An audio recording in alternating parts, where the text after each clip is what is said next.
Hello everyone, welcome to my YouTube channel. Guys, कैसे हैं आप सभी लोग। मैं उम्मीद करती हूँ आप सभी लोग बहुत अच्छे हैं और आपकी उत्तराखंड एलटी की प्रिपरेशन भी बहुत अच्छी चल रही है। दोस्तों, जैसा कि आप जानते हैं, हम उत्तराखंड एलटी एसएसटी की प्रिपरेशन कर रहे हैं और इसी क्रम में 10 एमसीक्यूज वीडियोज हमारे हिस्ट्री के आ चुके हैं। चैनल की प्लेलिस्ट पर हैं, आप जाकर जरूर देखें।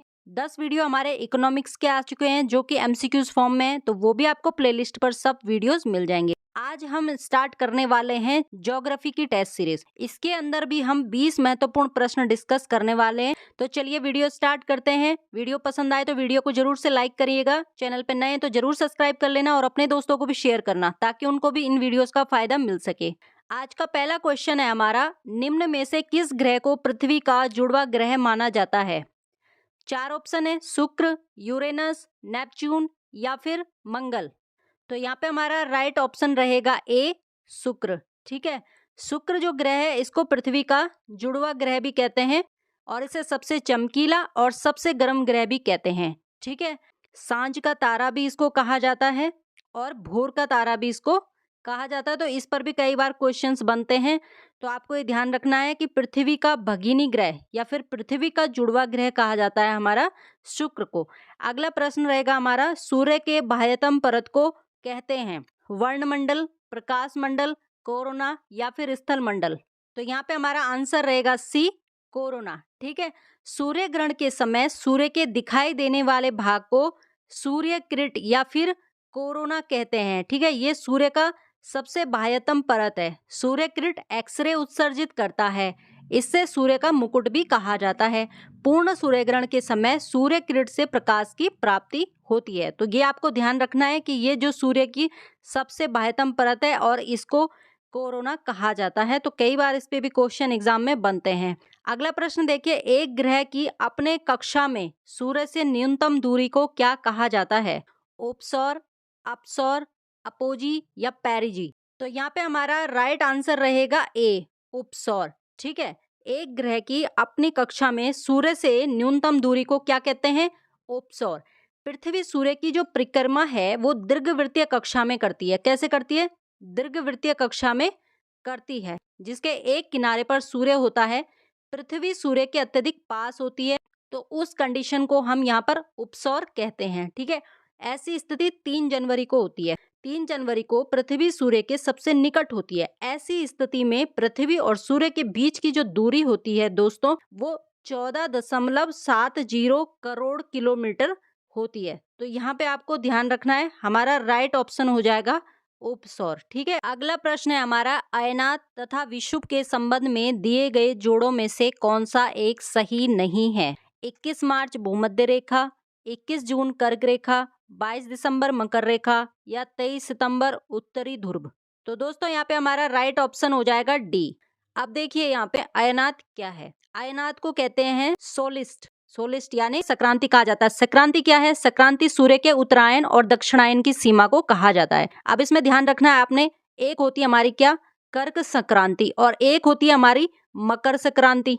तो 21 जून को जो सूर्य है हमारा वो कर्क रेखा पर लंबवत होता है, इसे हम कर्क संक्रांति कहते हैं। इस दिन उत्तरी गोलार्ध का सबसे बड़ा दिन होता है। ठीक है, अब बात करते हैं हम यहाँ पे मकर संक्रांति की। तो 22 दिसंबर को जो हमारा सूर्य है वो मकर रेखा पर लंबवत चमकेगा, इसे हम मकर संक्रांति कहते हैं। इस दिन दक्षिण गोलार्ध में सबसे बड़ा दिन होता है। 21 जून को सूर्य कर्क रेखा पर होता है, 22 दिसंबर को सूर्य मकर रेखा पर होता है, 21 मार्च और 23 सितंबर को संपूर्ण पृथ्वी पर क्या होते हैं, दिन और रात बराबर होते हैं। इसे शरद विषुव और बसंत विषुव कहा जाता है। चलिए अगला क्वेश्चन देखते हैं, उत्तरी गोलार्ध के संदर्भ में निम्नलिखित कथनों में से कौन सा सही है। ऑप्शन है हमारे, बसंत विषुव 21 मार्च को होता है, उत्तरी अयनात 22 दिसंबर को होता है, शरद विषुव 23 सितंबर को होता है, दक्षिण अयनात 21 जून को होता है। नीचे दिए गए कूट से सही उत्तर का चयन करिए। तो दोस्तों इसका राइट ऑप्शन हो जाएगा हमारा बी, 1 और 3 सही है। ठीक है, बसंत विषुव 21 मार्च को होता है और शरद विषुव 23 सितंबर को होता है, बाकी दोनों हमारे गलत हैं। चलिए अगला प्रश्न देखते हैं, सूर्य ग्रहण की स्थिति पाई जाती है जब पृथ्वी सूर्य और चंद्रमा के बीच आ जाती है, जब चंद्रमा सूर्य और पृथ्वी के बीच आ जाता है, जब अमावस का दिन होता है, जब पूर्णिमा का दिन होता है। अब नीचे कूट दिया हुआ है और आपको यहाँ से अपना आंसर छांटना है। तो यहाँ पे हमारा राइट ऑप्शन हो जाएगा सी, सूर्य ग्रहण की स्थिति कब कब होती है, जब चंद्रमा सूर्य और पृथ्वी के बीच आ जाता है, जब अमावस का दिन होता है। ठीक है, तो अब यहाँ पे हम समझते हैं कि सूर्य ग्रहण क्या है।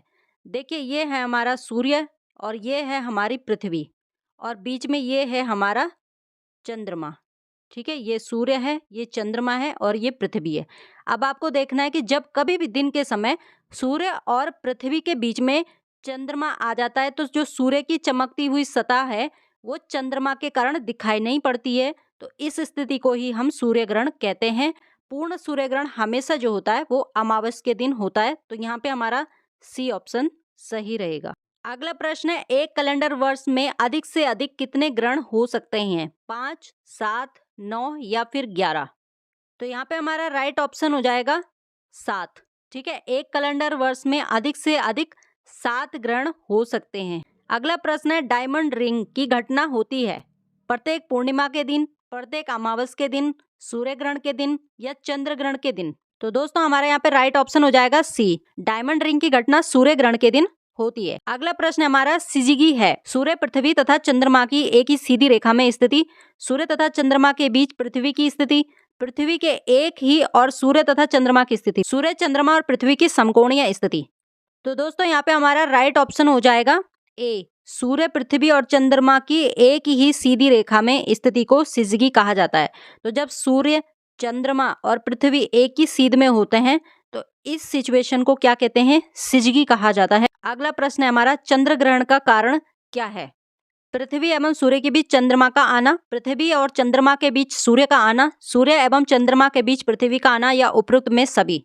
तो यहाँ पे हमारा राइट ऑप्शन हो जाएगा सी, सूर्य एवं चंद्रमा के बीच पृथ्वी का आना। ये हमारा क्या है? सन है और ये हमारी है अर्थ और ये है हमारा मून। अब यहाँ पे ध्यान दीजिए, जब सूर्य और चंद्रमा के बीच में पृथ्वी आ जाती है तो सूर्य की पूरी रोशनी चंद्रमा पर नहीं पड़ती है। इस कंडीशन को ही चंद्र ग्रहण कहते हैं और ये चंद्र ग्रहण हमेशा पूर्णिमा की रात को ही होता है। अगला प्रश्न हमारा, महासागरीय सतह का निर्माण किस प्रकार की चट्टानों से हुआ है? ग्रेनाइट, बेसाल्ट, परतदार या फिर ग्रेबो? तो दोस्तों यहाँ पे हमारा राइट ऑप्शन हो जाएगा बी, बेसाल्ट। अगला प्रश्न है, मेंटल के संबंध में निम्नलिखित में से कौन सा कथन असत्य है? इसकी गहराई 35 किलोमीटर से 2900 किलोमीटर तक है, इसका संपूर्ण भाग प्लास्टिक की अवस्था में है, पृथ्वी के आयतन का 83.5% और द्रव्यमान का 67.8% भाग मेंटल है, इसका घनत्व 3.0 से लेकर 5.5 तक है। तो यहाँ पे हमारा राइट ऑप्शन हो जाएगा बी, इसका संपूर्ण भाग प्लास्टिक की अवस्था में है। अगला प्रश्न है हमारा, स्थल मंडल में शामिल है केवल ऊपरी भूपटल तथा निचली भूपटल दोनों, ऊपरी भूपटल, निचली भूपटल तथा मेंटल का ठोस ऊपरी भाग या फिर इनमें से कोई भी नहीं? तो यहाँ पे हमारा राइट ऑप्शन हो जाएगा सी, ऊपरी भूपटल, निचली भूपटल तथा मेंटल का ठोस ऊपरी भाग। तो जो हमारा लिथोस्फीयर है इसमें क्या क्या शामिल है? एक तो ऊपरी भूपटल शामिल है, निचली भूपटल शामिल है और मेंटल का ठोस ऊपरी भाग शामिल है। अगला प्रश्न देखते हैं, स्थल मंडल का विस्तार कितने किलोमीटर की गहराई तक है? 80 किलोमीटर, 100 किलोमीटर, 180 किलोमीटर या फिर 200 किलोमीटर? काफी महत्वपूर्ण प्रश्न है दोस्तों, एग्जाम में कई बार पूछा गया है ये क्वेश्चन। तो यहाँ पे हमारा राइट ऑप्शन हो जाएगा 100 किलोमीटर। स्थल भाग का जो विस्तार है वो 100 किलोमीटर की गहराई तक है। अगला प्रश्न है, निम्न में से किसको व्हाइट ऑफ द अर्थ भी कहा जाता है? क्रस्ट, मेंटल, कोर या इनमें से कोई नहीं? तो आंसर रहेगा हमारा यहाँ पर बी, मेंटल को कहा जाता है। अगला प्रश्न है, मेंटल में निम्नलिखित में से किन तत्वों की प्रधानता होती है? सिलिका और मैग्नीज, सिलिका और एल्यूमिनियम, सिलिका और मैग्नीशियम या सिलिका और लोहा? तो यहाँ पे हमारा आंसर रहेगा सी, सिलिका और मैग्नीशियम, जिसे शॉर्ट में सीमा भी बोला जाता है। अगला प्रश्न हमारा, मोह असंबद्धता स्थित है क्रस्ट तथा मेंटल के बीच, ऊपरी मेंटल तथा निचली मेंटल के बीच, मेंटल एवं कोर के बीच या फिर आंतरिक मेंटल और बाह्य मेंटल के बीच? तो यहाँ पे हमारा राइट ऑप्शन हो जाएगा क्रस्ट और मेंटल के बीच में। पृथ्वी की क्रोड मुख्यतः से बनी है निकेल एवं मैग्नीशियम, निकेल एवं तांबा, निकेल एवं लोहा, निकेल एवं एल्यूमिना। तो यहाँ पे हमारा राइट ऑप्शन हो जाएगा सी, निकेल एवं लोहा। जो पृथ्वी का कोर भाग है, जो सबसे आंतरिक भाग है, वो नीफे से बना है, निकल और फेरियम। अगला प्रश्न है, निम्नलिखित में से कौन सा कथन असत्य है? महाद्वीप मुख्यतः ग्रेनाइट चट्टानों से निर्मित हैं। महासागरीय बेसिन में बेसाल्ट चट्टान की प्रधानता है। कोर को बैरिस्फीयर के नाम से भी जाना जाता है। पृथ्वी के समस्त आयतन का लगभग 68% और द्रव्यमान का 83.5% मेंटल में व्याप्त है। तो यहाँ पे हमारा राइट ऑप्शन हो जाएगा डी। पृथ्वी के समस्त आयतन का लगभग 68% और द्रव्यमान का 83.5% मेंटल में व्याप्त है। ये ही असत्य है। अगला प्रश्न है, भूगर्भ में तापमान वृद्धि का कारण क्या है? दबाव, रेडियो सक्रिय पदार्थों का विखंडन, उपरोक्त दोनों या फिर इनमें से कोई भी नहीं।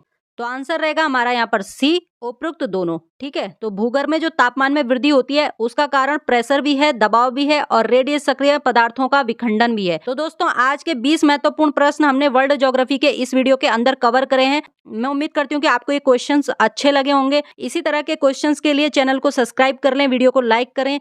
मिलते हैं अगली वाली वीडियो में, तब तक के लिए बहुत बहुत धन्यवाद।